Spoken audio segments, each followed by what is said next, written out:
Consul général, tous mes chers amis de la Société francophone de Cape Cod et nos invités de marque. D'abord, je tiens à vous remercier de venir aujourd'hui pour nous aider à célébrer ces festivités. À vrai dire, quand j'ai pris ma retraite il y a 7 ans, j'ai pensé que mes liens avec la France allaient s'estomper peu à peu. Qui aurait cru que 7 ans plus tard, je me retrouverais entourée de francophones, alors que la République française m'honore d'une façon que j'aurais cru inimaginable. Monsieur le Consul général, en tant que représentant de la France et du ministre de l'Éducation nationale, je vous adresse tous mes remerciements pour cet honneur.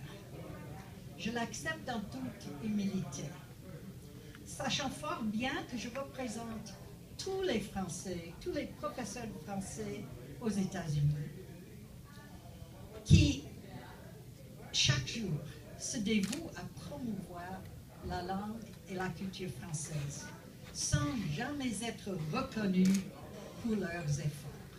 Et il y en a parmi nous, je sais. Ces professeurs et moi-même, vous le savez, nous ne travaillons pas dans l'espoir de gagner du prix, mais pour l'amour de la France et de la culture française.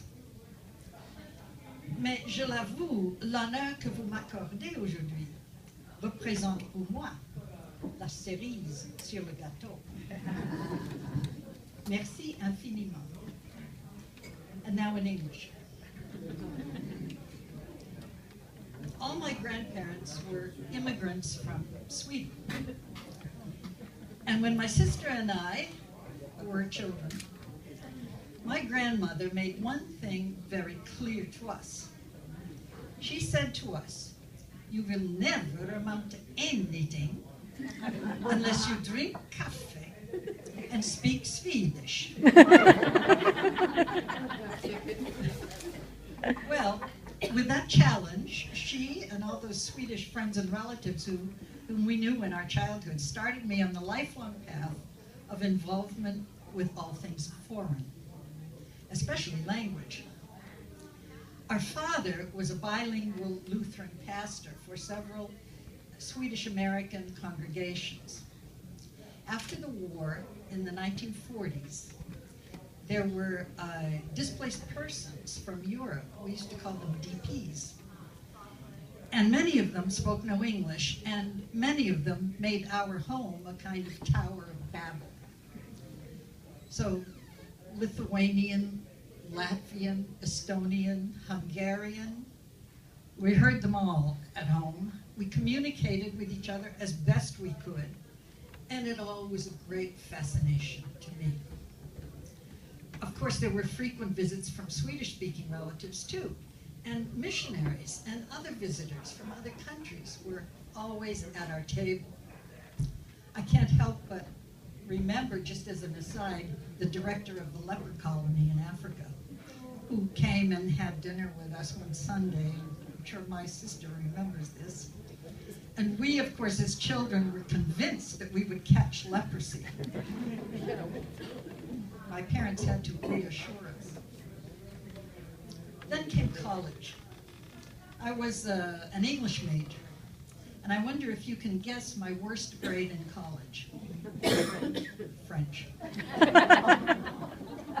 But here is where I made a decision that determined the course of my life. I decided to take a year off from college and go to France. From then on, and through all the years up till now, France and the French language have had me hooked. I decided to become a French professor. Why? Because I got to speak French as a French professor, learn more about French, and learn more about the culture. It was really, they were selfish reasons, really. But also, I knew that all of this was becoming a passion. And I knew that I wanted to share that passion with other people. So, Bethany College gave me a way to do that. And as you saw today, Bernice was one of my first victims. So, speaking French gave me not only an academic and a professional career, but also countless friends and countless memories, small and large, all of whom, which would have been impossible without speaking the language. You've all had experiences like this. For me, those little memories, like the old man, the dying old man, who confided his regrets to me in Le Nantes. I remember a François man who delivered the François newspaper in a cafe in Paris where I used to go. And he came in and we ended up reciting the fable, one of the fables of La Fontaine together. He knew it by heart. I had to learn it for school. Un pauvre bûcheron tout couvert de ramée. Some of you remember that one.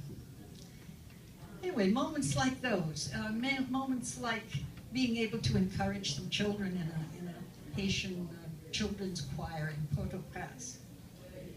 And then, of course, all the lively and challenging conversations about capital punishment, racism, Vietnam, now the Middle East, Palestinian question, all of that contributing to a challenge, if nothing else, for our language and our political abilities. And now, of course, these recent years, there are all these treasured moments with all of you in the Société Francophone. So, France, you have given me so much, and I'm grateful for it all. And now this, les palmes académiques. I really didn't need any more from you, but I think I'll take it anyway, with great humility and with gratitude. Thank you, France, for giving me focus for a very satisfying and fulfilling career, and for providing a never-ending source of fascination for my life. And Grandma, wherever you are, I do drink coffee now, and jag talar inte mycket svenska, men jag förstår lite. I don't really speak much Swedish, but I do understand a little. I hope that if Grandma were here today, she would accept French as a very worthy substitute. I think she would. Thank you very much.